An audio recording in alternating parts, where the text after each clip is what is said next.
What's up guys, it's a new week and time for a new video. And since the last video I did on 5 important things to know about W bodies has done pretty well, I decided I would do another one. So this is going to be 5 more things you should know about your W body.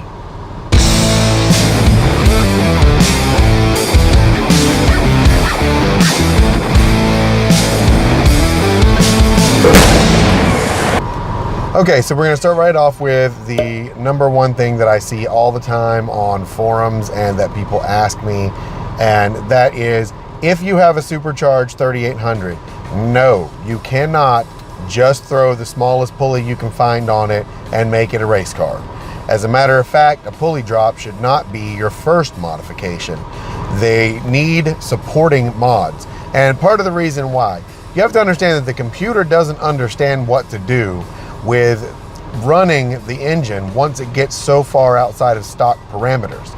I will tell you from experience, my 97, when I was doing data logs, when I was very first starting to tune it, bone stock, this car was getting upwards of around 5 degrees of spark knock.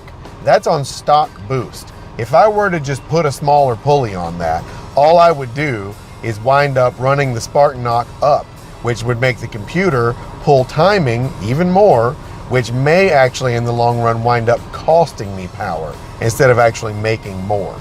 So before you go changing pulleys and trying to up boost, you need to think about supporting mods, fuel, tuning, making sure that your car in its stock form isn't experiencing much or any knock retard right off the bat.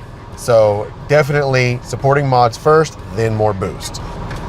Number 2, and this is going to be, especially if you buy or looking at buying a W body from somewhere in the salt belt or near the coast, and that is, make sure you always check first for rust in the rocker panel area under the sides, and make sure you look behind the side cladding, and also the rear strut towers, which you can see through the trunk by taking the carpet down. Those 2 areas are really prone to get decent amounts of rust in these cars, and especially if you're looking at one from up north, could be a potential problem.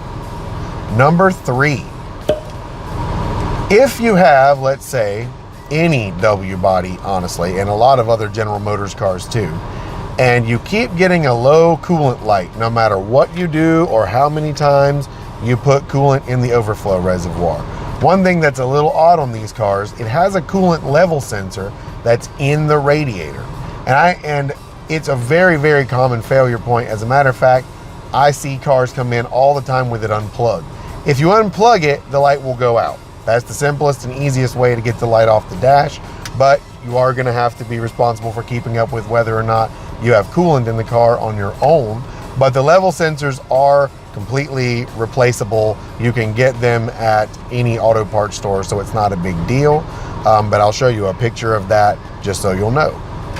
Number 4, if you're looking at a W body and when you go to accelerate decently, the car vibrates. Usually it vibrates quite a bit, but only when accelerating. 9 times out of 10, regardless of what they look like, the passenger side CV axle needs to be replaced. Now I know it seems strange that I'm saying the right one specifically, but on both of my cars I had this problem. The 99 had a torn open inner boot, so that was a pretty easy one to find, but the 97, the axle looked perfectly fine, and still same axle, bad inner CV joint. Replaced that axle, vibration went away. So definitely the place to check if you have that symptom. Number 5, and this one is a little bit strange also, because I've not had to do this on other cars, but for some reason on W bodies it's kind of an issue.